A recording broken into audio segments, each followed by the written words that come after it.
അല്ലാതെ ചീത്തായിപ്പോയി. Never give up. Keep going. സെറ്റാക്ക് പവർ വരട്ടെ.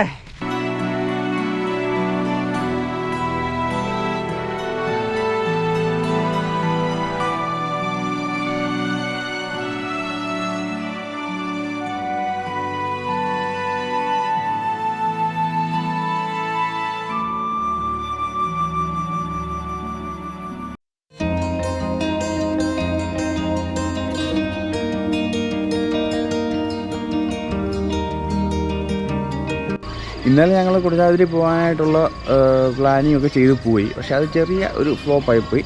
അത് കാരണം ഇന്ന് രാവിലെ നമ്മൾ എന്താ പറയുക ജീപ്പ് എടുത്ത് പോകാൻ തീരുമാനിച്ചിരിക്കുകയാണ്.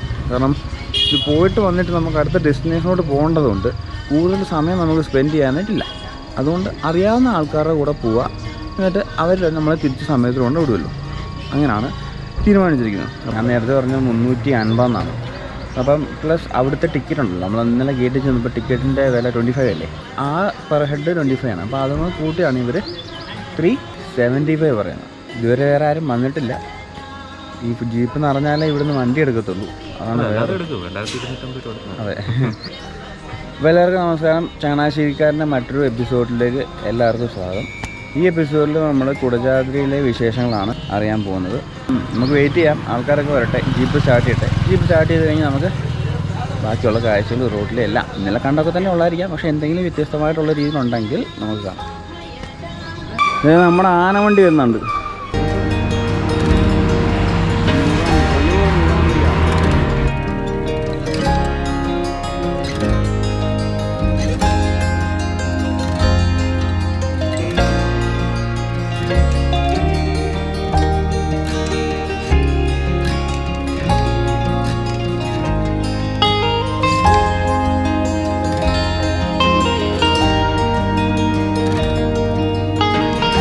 കുടജാദ്രി പോകാൻ വേണ്ടിയിട്ട് 6:10 ആയപ്പോഴത്തേക്കും ഞങ്ങൾ കറക്റ്റ് സ്പോട്ട് വന്നതാണ്. അതായത് ജീപ്പ് സ്റ്റാർട്ട് ചെയ്യുന്ന പോയിന്റിൽ 6:10 ആയപ്പോൾ വന്നു. ഇപ്പോൾ 7:45. അപ്പം ഞങ്ങൾ രണ്ടുമല്ലാതെ ഒരു മനുഷ്യനില്ല. അപ്പോൾ നമ്മൾ വീണ്ടും ഇങ്ങനെ ഡിലേ ആയി പോയിക്കൊണ്ടിരുന്നാൽ നമ്മൾ ഉദ്ദേശിക്കുന്ന സ്ഥലത്ത് റൂം ചെക്കൗട്ടായിട്ട് എന്താ പറയുക ബൈക്കിൽ ഓടി എത്താനായിട്ട് വരത്തില്ല. അപ്പോൾ നമ്മുടെ ശരിക്കും പറഞ്ഞാൽ ഇന്നത്തെ പ്ലാൻ എന്ന് പറഞ്ഞാൽ ഇവിടുന്ന് ഇങ്ങനെയായിരുന്നു വിചാരിച്ചിരുന്നത്. അതായത് രാവിലെ ഒരു 6 മണിയാകുമ്പോൾ ജീപ്പ് സ്റ്റാർട്ട് ചെയ്യുമെന്ന് പറഞ്ഞു. ഇപ്പം 6 മണിയാകുമ്പോഴത്തേനും ഇവിടെ വന്ന് ജീപ്പ് അവിടെ കുടജാദ്രി പോയി ഒരു 12-1 മണി ഒക്കെ ആകുമ്പോഴത്തേക്കും തിരിച്ചു വരാം എന്നുള്ള രീതിയിലുള്ള പ്ലാനായിരുന്നു അല്ലേ? അല്ലേ? അതായിരുന്നു പ്ലാൻ. പക്ഷേ ഇപ്പോൾ 6 മണി മുതൽ ഞങ്ങളിവിടെ നിൽക്കുകയാണ്. 7:45 ജീപ്പും ഇല്ല. ജീപ്പുണ്ട് പക്ഷെ ആൾക്കാരൊന്നുമില്ല. അപ്പം നമുക്ക് ആ കുറേ സമയം സ്പെൻഡ് ചെയ്യാനായിട്ടില്ല. കാരണം ഒരു സ്വഭാവമില്ല. അപ്പം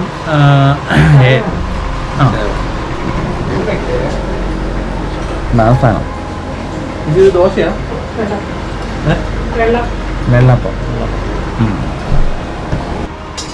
ഈ ഹോട്ടൽ ഏതാണെന്ന് നിങ്ങൾക്കറിയോ?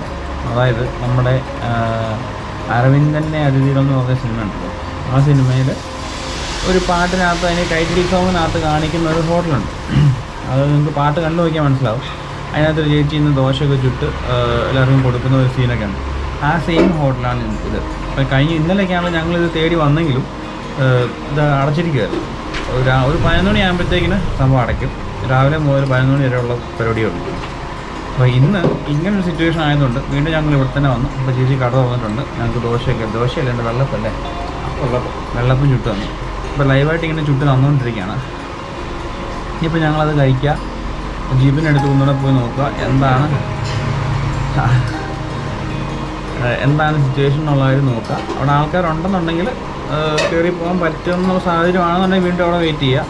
അതല്ലെന്നുണ്ടെങ്കിൽ നേരെ റൂമിൽ പോവുക, ഹോസ്റ്റലിൽ റൂം വെക്കേറ്റ് ചെയ്യുക, ബാഗ് എടുക്കുക, പാക്ക് ചെയ്യുക, നേരെ മുരുടേശ്വർ പോകാനാണ് പരിപാടി.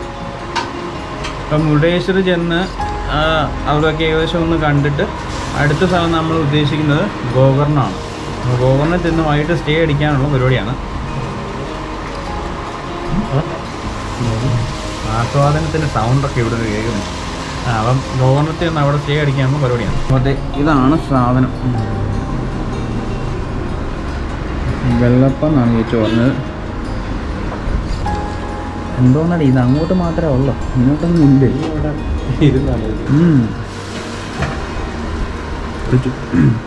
ചമ്മന്തിയാണ് നല്ല എരിവുണ്ട് കേട്ടോ. ഇതുണ്ടോ പച്ചമുളക് ഇതുണ്ടോ? എനിക്ക് ഇതിനകത്ത് ചമ്മന്തിക്കകത്തുനിന്നുള്ള ആ ഒരു എണ്ണയുണ്ടല്ലോ, അതിങ്ങനെ അങ്ങോട്ട് പിഴിഞ്ഞിടാൻ എനിക്ക് ഭയങ്കര ഇഷ്ടമാണ്. എന്നിട്ട് അത് ഇതുമായിട്ടൊന്ന് ഞേരിടണം. ഒന്ന് ഞേരടി അതിൻ്റെ ആ മുളകിൻ്റെ ആ ഒരു ടേസ്റ്റും കാര്യങ്ങളൊക്കെ ചമ്മന്തിയിലോട്ടൊന്ന് ദയിപ്പിച്ച് ഇങ്ങനെ ഒരു കഷ്ണം ഇങ്ങനെ ചമ്മന്തിക്കകത്ത് ഇങ്ങനെ കുളിപ്പിച്ച് ഇങ്ങനെ അങ്ങോട്ട് എടുത്ത് അല്ലേ അതിൻ്റെ അല്ലേ രീതി.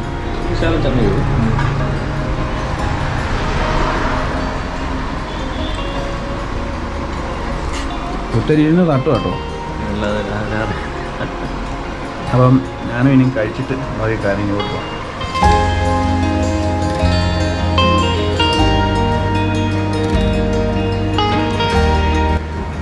പോകട്ടെ ചേച്ചി, ശരിയാണോ? ഭക്ഷണം കഴിക്കുന്ന കൂട്ടത്തിൽ വയറും മനസ്സും നിറയാന്ന് പറയത്തില്ലേ, അതാണ് ശരിക്കും. അതങ്ങനെ നീയാണെങ്കിൽ ഒരെണ്ണം കഴിക്കുമ്പോൾ ഒരു തവി ചമ്മന്തി മേടിക്കും, സ്വാഭാവികം.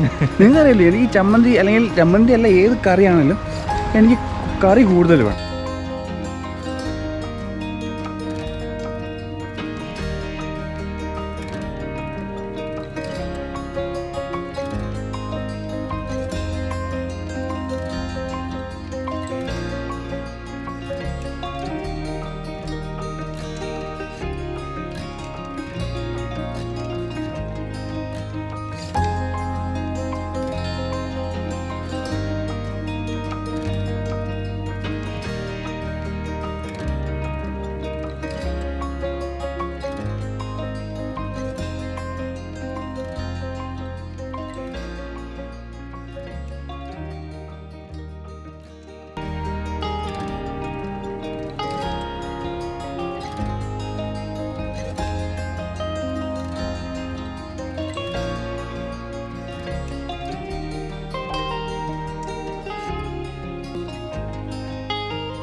കുടജാദ്രിയിലെ യാത്ര ഒഴിവാക്കാനായിട്ട് സാഹചര്യം ഞങ്ങളെ പലതവണ പിന്തിരിപ്പിച്ചു.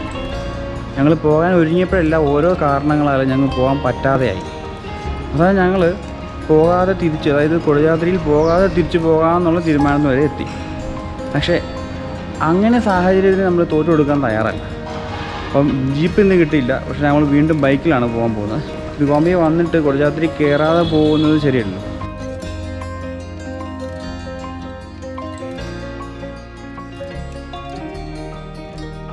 അപ്പോൾ നമ്മൾ വിജയകരമായിട്ട് നമ്മുടെ ട്രക്കിംഗ് പോയിന്റിൽ എത്തിയിരിക്കുകയാണ്. അതുകൊണ്ട് അവിടെ ഗേറ്റ് കാണാമോ നിങ്ങൾക്ക്? യെസ്, അവിടെയാണ് ഗേറ്റ്. 25 രൂപ പെർ ഹെഡ് ടിക്കറ്റ് എടുത്ത് നമ്മൾ ഇവിടുന്ന് ട്രക്കിംഗ് സ്റ്റാർട്ട് ചെയ്യാണ്. ഇപ്പം മണിയനീച്ചര കണ്ണാടിയൊക്കെ ചേർത്തും കൂടെ വരുന്നുണ്ട്. എന്തായാലും നമ്മൾ മുന്നോട്ട് പോവാണ്. 9 കിലോമീറ്റർ നടക്കാനുണ്ടെന്നാണ് പറഞ്ഞത്. 10 മണിയായി, 9:51, 10 മണിയായി. 2 മണിക്കൂറാണ് നമ്മൾ കണക്കാക്കുന്നത് മേളിൽ ചെല്ലാനായിട്ട്. ഈ 9 കിലോമീറ്റർ ട്രക്ക് ചെയ്ത് മേളിൽ ചെല്ലാനായിട്ട്. അപ്പോൾ ഞങ്ങൾ ഒരു കുപ്പി വെള്ളം മാത്രമേ എടുത്തിട്ടുള്ളൂ. ഒരു സ്പീക്കർ കൊണ്ടുവന്നിട്ടുണ്ടായിരുന്നു, അതവിടെ സെക്യൂരിറ്റി ചേട്ടൻ മേടിച്ച് വെച്ചു. തിരിച്ചു വരുമ്പോൾ എടുത്തോളാൻ പറഞ്ഞു. അതവിടെ അല്ല അത്രേ. ഓക്കെ, ആയിക്കോട്ടെ, നമ്മളായിട്ടൊന്നിനും എതിര് നിൽക്കുന്നില്ല.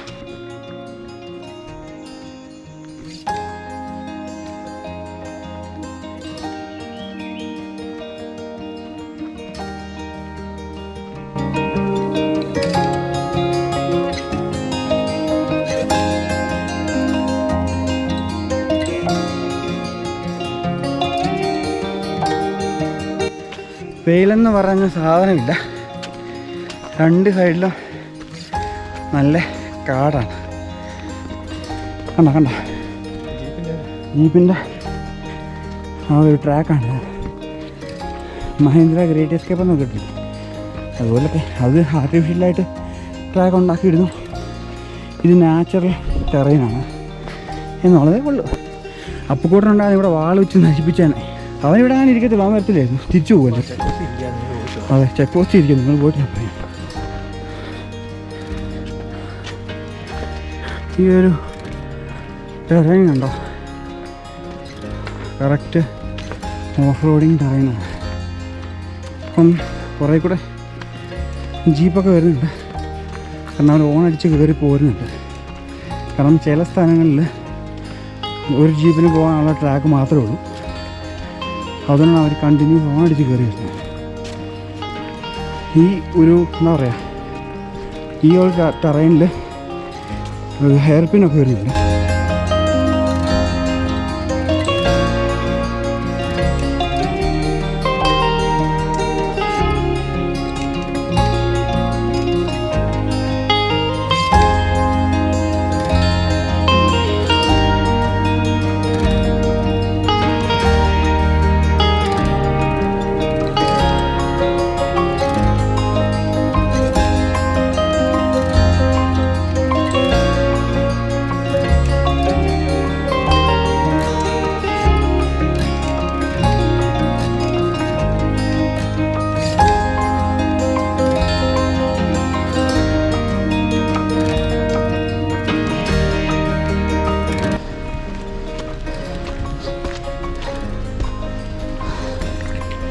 ഒരാളുടെ കയ്യിൽ നിന്ന് 350 രൂപ അല്ലെങ്കിൽ 375 രൂപ മേടിക്കുന്നതിനകത്ത് വലിയ നഷ്ടമൊന്നും ഉണ്ടെന്ന് തോന്നുന്നില്ല.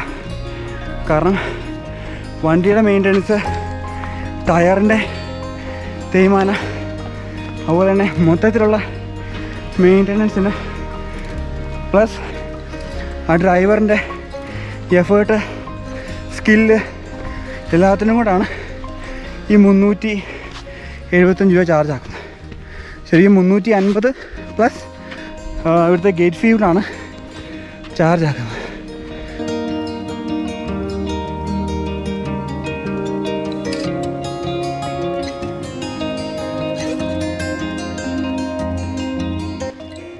നടന്ന് ഞങ്ങൾ കുടജാദ്രി ലക്ഷ്യമാക്കി കാടിന് നടുക്കൂടുള്ള ഈ നല്ല അടിപൊളി ഓഫ് റോഡ് ടെറൈനിലൂടെ നടന്നു പോയിക്കൊണ്ടിരിക്കുകയാണ്.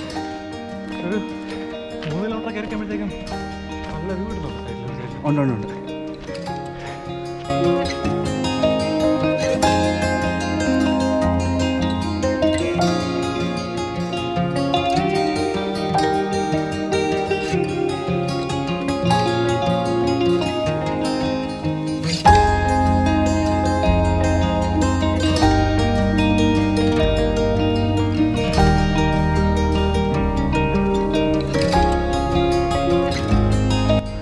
ഇങ്ങോട്ട് ഇറങ്ങിപ്പോകാനുള്ള സ്ഥലമുണ്ട്.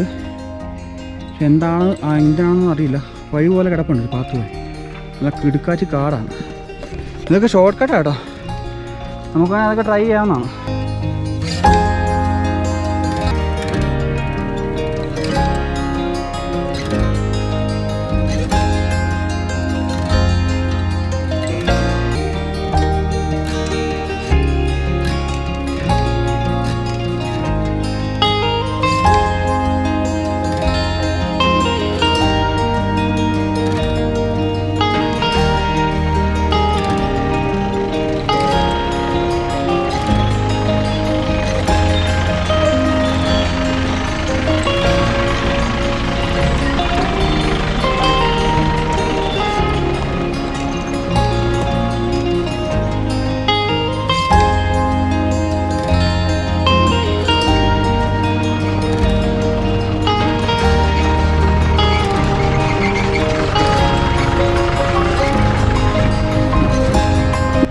അപ്പോൾ നമ്മൾ ഏകദേശം ഒരു 5 കിലോമീറ്റർ കയറി. അപ്പോൾ ഇവിടെ ഒരു ടോപ്പ് പോയിൻ്റ് എത്തിയപ്പോൾ, ഐ മീൻ ഒരു വ്യൂ പോയിൻ്റ് എത്തിയപ്പോഴത്തേനും ഇവിടെ നിർത്തിയതാണ്. ഈ അറ്റത്തുനിന്ന് അങ്ങോട്ട് നോക്കി. വെയിലെന്ന് പറഞ്ഞാൽ ഒരു രക്ഷയില്ലാത്ത അപാര വെയിലാണ്. നോക്കിയേ, ഓ പൊന്നേ.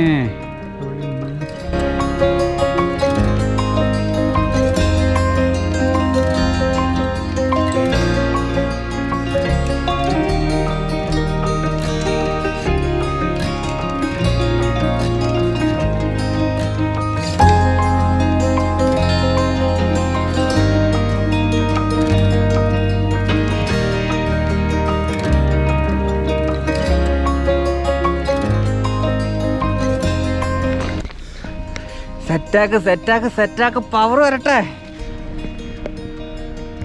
നിശ്ചൽ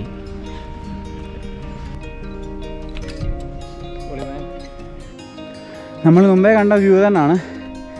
ഓരോ എന്താ പറയുക, നമ്മൾ കയറി പോകുന്നതനുസരിച്ച് ആ വ്യൂവിൻ്റെ ആ ഒരു ഭംഗി ഇങ്ങനെ കൂടി വന്നുകൊണ്ടിരിക്കുകയാണ്. താഴെ നമുക്ക് കുറച്ച് ഡിസ്റ്റർബൻസ് ഉണ്ടായിരുന്നു. എന്നാൽ ഇവിടെ അങ്ങനെ യാതൊരു ഡിസ്റ്റർബൻസും ഇല്ലാതെ ഒരു ക്ലിയർ ആയിട്ടുള്ള ഒരു ലോങ് വ്യൂ കിട്ടുന്നുണ്ട്. എൻ്റെ പുറകോട്ട് നോക്കിക്കടാ. ഉയ്യോ, ഒരു രക്ഷയില്ലാത്ത മാരക വ്യൂ. അങ്ങോട്ട് നോക്കിയേ, ആ പുഴ അവിടെ കാണാമെന്ന് അറിയത്തില്ല. അവിടുന്ന് ഇങ്ങനെ അണ്ട് അവിടം വരെ നമുക്ക് വിസിബിളാണ്. കാരണം പ്യൂറായിട്ട് കാണാൻ പറ്റുന്നില്ല. മേഘമാണോ വെയിലാണോ എന്തായാലും വിസിബിലിറ്റി കുറച്ച് കുറവാണ്. നമുക്ക് കാണാൻ പറ്റുന്നിടത്തോളം അവിടം വരെ ആ ഒരു എന്താ പറയുക ജലാശയമുണ്ട്. എൻ്റെ ആ പൊന്നും മോനെ,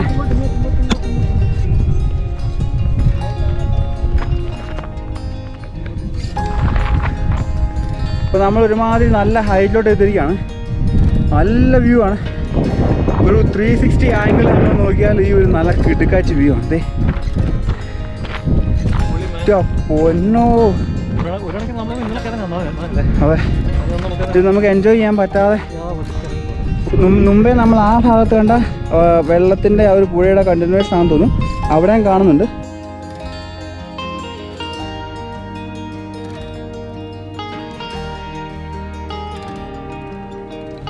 ഒരു മണിക്കൂർ ട്രെക്കിന് ശേഷം നമുക്ക് അത്യാവശ്യം നല്ലൊരു വ്യൂ പോയിൻ്റ് അല്ലെങ്കിൽ നല്ലൊരു വ്യൂ എൻജോയ് ചെയ്ത് റെസ്റ്റ് എടുക്കാൻ പറ്റിയ ഒരു സ്ഥലമുണ്ട്. ആ സ്ഥലമാണ് നമ്മളിപ്പം ക്രോസ് ചെയ്ത് വന്നത്. അവിടെ എന്താ പറയുക, ആ വ്യൂവിൽ ഫേസ് ചെയ്തിരിക്കത്തക്ക രീതിയിൽ 2 ബെഞ്ചൊക്കെ അവർ സെറ്റ് ചെയ്ത് വെച്ചിട്ടുണ്ട്. അപ്പോൾ ഇടയ്ക്ക് അങ്ങ് റെസ്റ്റ് ചെയ്യേണ്ടതായിട്ടുള്ള ആവശ്യം വരുന്നില്ല. നമ്മൾ ആ ഒരു ഡാവത്തിലിങ്ങ് കയറി ഇഞ്ഞ് പോരുക. ഏകദേശം 1 മണിക്കൂർ കഴിയുമ്പോഴത്തേന് ഈ പറഞ്ഞ ഒരു സ്പോട്ടിലോട്ട് എത്തും.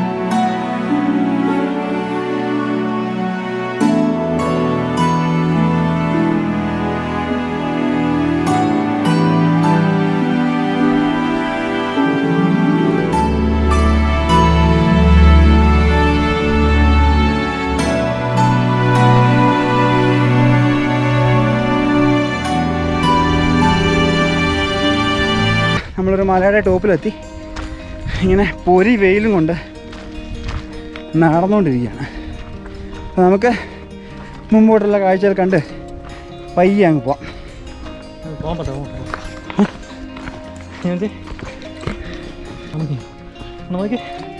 ബ്രോ കുറച്ച് മുമ്പ് തേനീച്ച കണ്ണാടി വെച്ചെന്ന് പറഞ്ഞ് എന്നെ കളിയാക്കിയാണ്.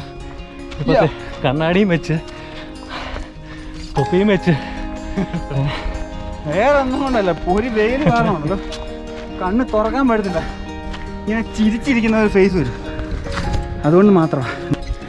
സത്യം പറഞ്ഞാൽ അതിമാരകമായ ഒരു വ്യൂ പോയിന്റിലോട്ട് എത്തിയിരിക്കുകയാണ്.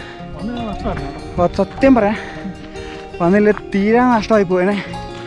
All credits goes to അനിലേട്ടൻ.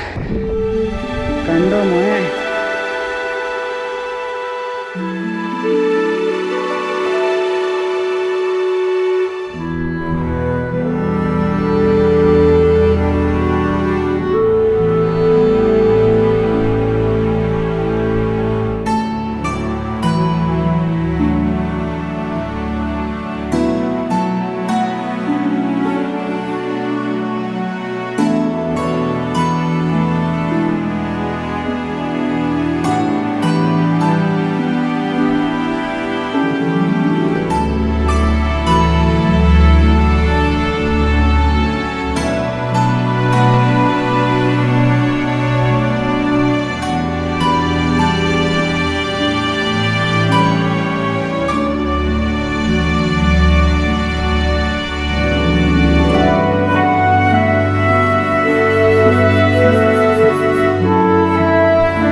മേഘത്തിന് പാറലായി നമ്മൾ പൂ പറിക്കുന്ന ലാഘവത്തോടെ നിസാരമായിട്ട് നടന്ന് കയറിക്കൊണ്ടിരിക്കുകയാണ്.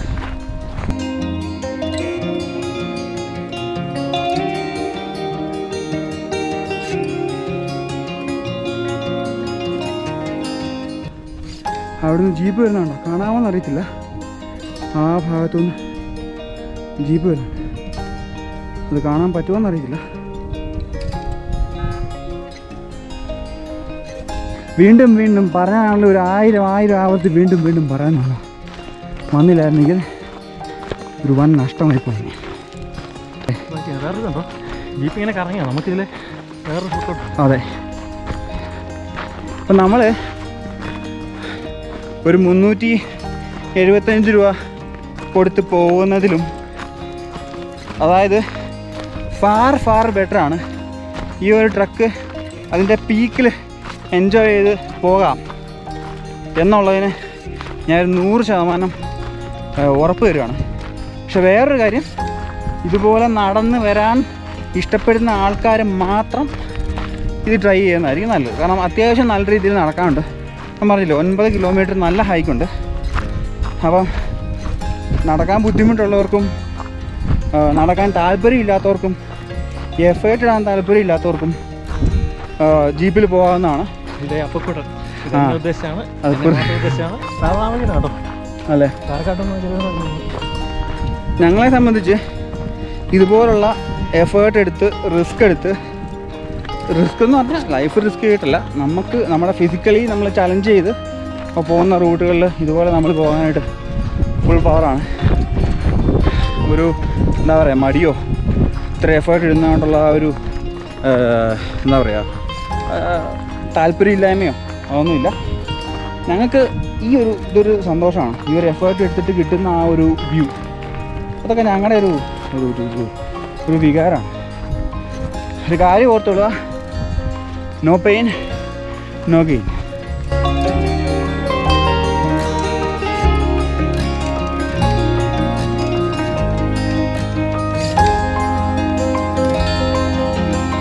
അവിടെ നമ്മൾ കയറി എന്താ പറയുക, ഈ മൊട്ടക്കുന്നിൻ്റെ അവിടെ ഇതുപോലെ സ്ഥലം എത്തുമ്പം നേരെ മേലോട്ടൊരു വഴിയുണ്ട്, നേരെ ലെഫ്റ്റിലോട്ടുള്ള വഴിയുണ്ട്. നമുക്ക് ലെഫ്റ്റിലോട്ടുള്ള വഴിയാണ് പോകേണ്ടത്. ആ ഒരു ബിൽഡിങ് നിങ്ങൾക്ക് അവിടെ കാണാൻ പറ്റുമെന്ന് അറിയത്തില്ല. ടോപ്പിലെത്തിയിട്ട് ആ ഒരു ബിൽഡിങ്ങിനെ ലക്ഷ്യമാക്കി ടിവിഷൻ കണ്ട് അതുവഴി മുന്നോട്ട് പോകുന്നതായിരിക്കും കറക്റ്റായിട്ടുള്ള ട്രാക്ക്. ഞങ്ങൾക്ക് ചെറുതായിട്ടൊന്ന് വഴി തെറ്റിയായിരുന്നു, പക്ഷെ ഞങ്ങളത് കണ്ട് തിരിച്ചു പിടിച്ച് ആ വഴിയിലോട്ട് ഓൺ ട്രാക്കിലോട്ട് പോയിക്കൊണ്ടിരിക്കുകയാണ്. അപ്പോൾ നമ്മൾ വീണ്ടും ബാക്ക് ഓൺ ദ റിയൽ ട്രാക്കിൽ എത്തിയിരിക്കുകയാണ്. ട്രെക്കിങ്ങിൻ്റെ അവസാന ഘട്ടത്തിലോട്ട് എത്തിയിരിക്കുകയാണ്. അവസാന ഘട്ടമെന്ന് പറയാൻ പറ്റില്ല, അതായത് ജീപ്പിൽ വന്നാൽ നമുക്ക് മാക്സിമം എത്താൻ പറ്റുന്ന ഹൈറ്റ് ഇതാണ്. ഇവിടുന്ന് ഇനി ഒരു 2.5 കിലോമീറ്റർ ഉണ്ടെന്നാണ്.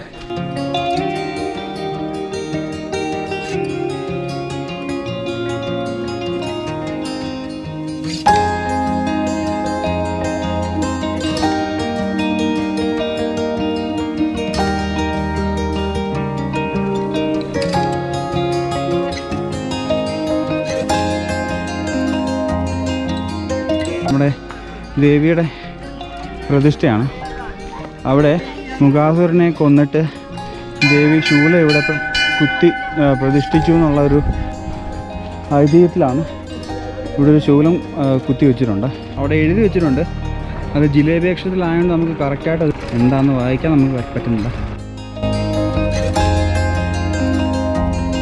ഞങ്ങൾ സമയം കളയുന്നില്ല, ബാക്കി ട്രെക്കിങ് സ്റ്റാർട്ട് ചെയ്യുകയാണ്.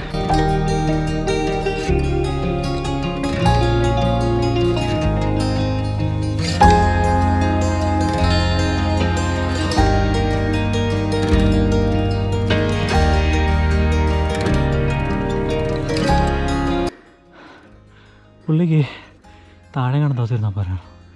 അതായത് നടന്നു കയറിയിട്ട് വല്ലാതെ ചീത്തയിപ്പോയി.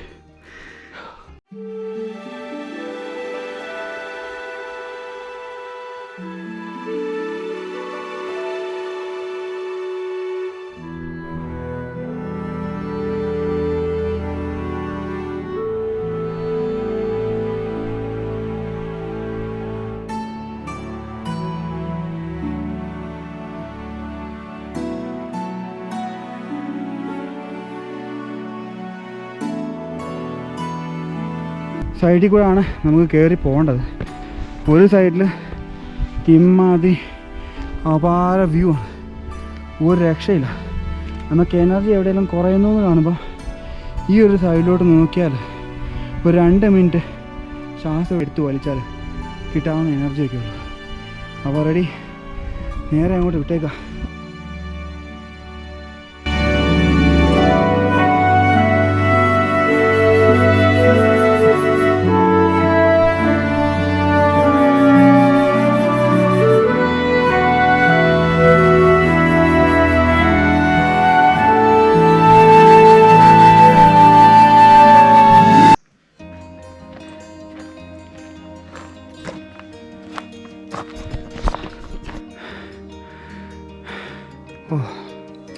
നല്ല എഫേർട്ട് വേണം. എനർജി ലെവൽ ഡൗൺ ആയിക്കൊണ്ട് വരുവാണ്. പക്ഷേ never back of, never give up, keep going. ആ പോയിന്റിലാണ് നമുക്ക് അവസാനമായിട്ട് കയറേണ്ടതെന്നുള്ള ഒരു കണക്കൂട്ടിലാണ് നമ്മൾ മുമ്പോട്ട് കയറുകയാണ്. അതിൻ്റെ കൂട്ടത്തിൽ നിങ്ങൾ ഈ സൈഡിലോട്ട് നോക്കി, എന്നിട്ട് പൊന്നോ ആ മേഘത്തിൻ്റെ സ്ട്രക്ചറൊക്കെ ഉണ്ടോ, ഇങ്ങനെ ക്രിസ്റ്റൽ ക്ലിയർ ആയിട്ട് ഇങ്ങനെ കടഞ്ഞു വെച്ചേക്കുന്ന പോലുണ്ട്.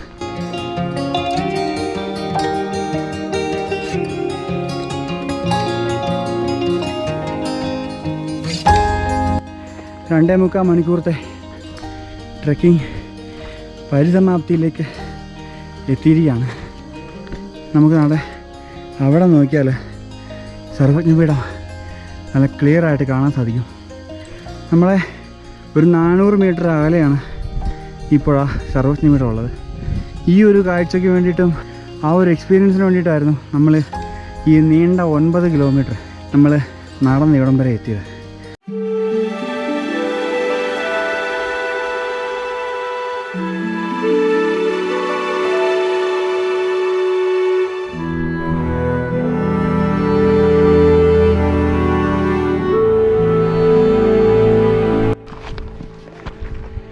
എൻ്റെ പൂവന്നെ, ഓ അവസാനം നമ്മളിതാ സർവജ്ഞപീഠത്തിൻ്റെ ടോപ്പിലോട്ട്, ട്രക്കിങ്ങിൻ്റെ ഏറ്റവും ടോപ്പസ്റ്റ് പോയിന്റിലോട്ട് എത്തിയിരിക്കുകയാണ്.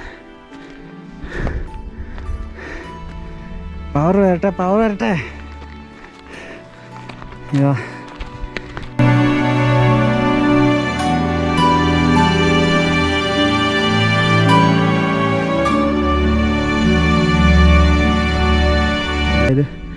നമ്മളിലും ഈശ്വരൻ്റെ ഒരു അംശം ഉണ്ടെന്നുള്ള വെളിപാട് ഇവിടെ നിന്നാണ് ആദി ശങ്കരാചാര്യർക്ക് ലഭിച്ചത്.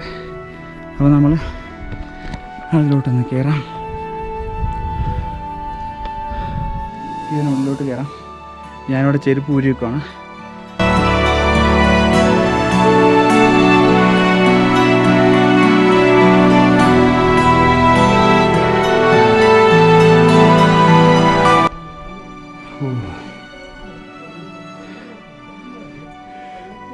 എന്ത് തണുപ്പാണ് അറിയില്ല അങ്ങോട്ട് കയറി കഴിഞ്ഞാൽ. ഓ എൻ്റെ പൊന്നെ, ഇത്രയും വെയിലിനകത്ത് ഈ ഒരു സംഭവം ഇതിനകത്തോട്ട് കയറി കഴിഞ്ഞാൽ സത്യം പറയാമല്ലോ, നമ്മുടെ എയർ കണ്ടീഷൻ തോറ്റു പോകുന്ന ആ ഒരു കൂളിങ്.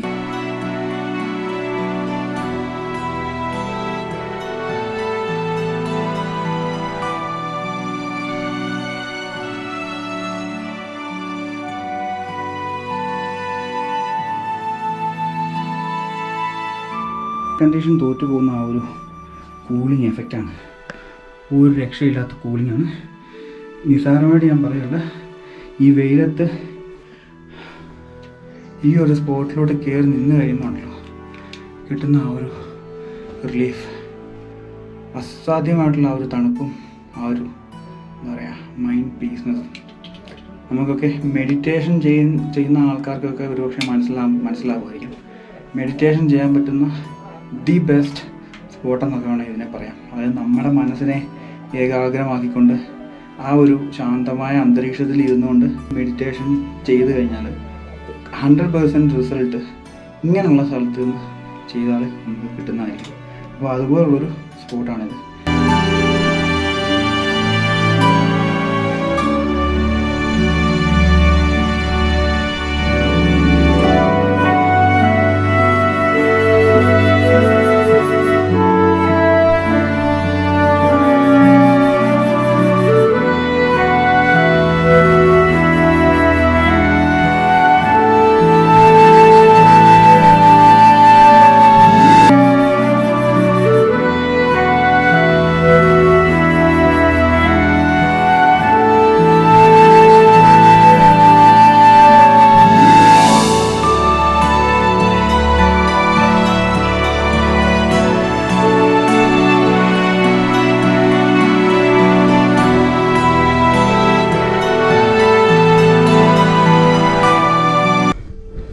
ശരിക്കും സർവജ്ഞപീഠം അവിടെയാണ്. ഞങ്ങൾ അവിടെ നിന്ന് താഴോട്ട് ഇറങ്ങി ഇങ്ങനെ വന്നേക്കാണ്. ചിത്രകൂടം തപ്പി വന്നതാണ്. പക്ഷേ ഇവിടെ 2-3 വഴികളുണ്ട്. ഒന്ന് ആ ടോപ്പിലോട്ട് പോകുന്നു, അവിടെ പ്രവീൺ പോയി നോക്കി, പക്ഷെ അവിടെ ഒന്നുമില്ല. ഞാനവിടെ താഴോട്ടൊരു വഴി കണ്ടിട്ടുണ്ട്, കാട്ടിനകത്തോട്ട് താഴോട്ട് ഇറങ്ങി ചെല്ലണം. എൻ്റെ സംശയം ശരിയാണെന്നുണ്ടെങ്കിൽ അവിടെ തന്നെയാണ്. അപ്പോൾ ഇവിടെ വന്നാൽ നമ്മൾ നേരത്തെ കണ്ട ആ ഒരു വ്യൂ തന്നെയാണ് കാണുന്നത്. ആ ഒരു ജലാശയം, അതുപോലെ ഈ ഒരു നമ്മളിപ്പോൾ നിൽക്കുന്ന മലനിരയുടെ ആ താഴ്ഭാഗത്തുള്ള ബാക്കി മലകളും താഴ്വാരങ്ങളും കണ്ണെത്താത്ത രീതിയിൽ ഇങ്ങനെ കിടക്കുകയാണ് സംഭവം. ഈ എന്താ പറയുക, വിസിബിലിറ്റിയുടെ ഒരു അഭാവം മൂലം കുറച്ച് ഭാഗങ്ങൾ മാത്രമേ നമുക്ക് കാണാൻ പറ്റുള്ളൂ എന്നുള്ളതേ ഉള്ളൂ. അത് മേഘത്തിനെയൊക്കെ വളരെ അടുത്ത് നമുക്ക് കാണാൻ പറ്റുന്ന രീതിയിലാണ് ഇവിടെ നിന്ന് ഒരു കാഴ്ച.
ചിത്രകൂടം തേടി ഞങ്ങൾ കുറേ ഇങ്ങനെ താഴോട്ട് ഇറങ്ങി. അതായത് സർവജ്ഞപീഠത്തിൻ്റെ അവിടുന്ന് കുറേ കാട്ടിനകത്തൂടെ കുറേ താഴോട്ടൊക്കെ ഇങ്ങനെ ഇറങ്ങി വന്നു. നമുക്കിനി തിരിച്ചു പോകണമെങ്കിൽ ഒത്തിരി മേലോട്ട് പോകേണ്ടതായിട്ടുണ്ട്. ശരിക്കും പറഞ്ഞാൽ നമുക്ക് കറക്റ്റായിട്ടുള്ളൊരു ഗ്രാഹ്യമില്ല, എന്താണ് എവിടം വരെ പോകണം, അല്ലെങ്കിൽ കറക്റ്റ് നമ്മൾ പോകുന്ന റൂട്ട് ശരിയാണോ അല്ലയോ, നമ്മൾ ചെന്നാൽ എത്തിപ്പെടുമോ എന്നുള്ള ഒരു കറക്റ്റ് ഒരു അറിവില്ലാത്തതുകൊണ്ട് ഞങ്ങൾ എന്തായാലും ഇവിടെ ഈ ഭാഗത്തൊന്നും വേറൊരു മനുഷ്യരുമില്ല, എല്ലാവരും സർവജ്ഞപീഠത്തിൻ്റെ അവിടെ വന്നിട്ട് തിരിച്ചു പോകാണ് പതിവ്. സോ ഞങ്ങൾ ഇവിടം വരെ വന്നു, ഇനി മുമ്പോട്ട് പോകുന്നില്ല. ഈ പറഞ്ഞ കാരണങ്ങളൊക്കെ കൊണ്ടാണ് മുമ്പോട്ട് പോകാത്തത്. പോയാൽ ശരിയാകുമോ ഇല്ലയോ എന്നുള്ള കാര്യമൊന്നും അറിയത്തില്ല. ഈ റൂട്ട് തന്നെ ആണോ എന്ന് ഞങ്ങൾക്ക് കറക്റ്റ് വ്യക്തമല്ല. അതുകൊണ്ട് ഞങ്ങൾ എന്തായാലും ആ ഒരു ശ്രമം ഇവിടെ വെച്ച് അങ്ങ് ഉപേക്ഷിച്ചിട്ട് തിരിച്ചു പോവുകയാണ്. ഇനിയിപ്പോൾ തിരിച്ചങ്ങോട്ട് പോകാൻ എല്ലാം സെയിം കാഴ്ചകളൊക്കെ തന്നെ ഉള്ളൂ. എല്ലാവർക്കും വീഡിയോ ഇഷ്ടപ്പെട്ടെന്ന് വിചാരിക്കുന്നു. ഇഷ്ടപ്പെട്ടെങ്കിൽ ലൈക്ക് ചെയ്യുക, സബ്സ്ക്രൈബ് ചെയ്യുക, ഷെയർ ചെയ്യുക. അപ്പോൾ ശരി, എന്നാൽ അടുത്ത വീഡിയോയിൽ കാണാം.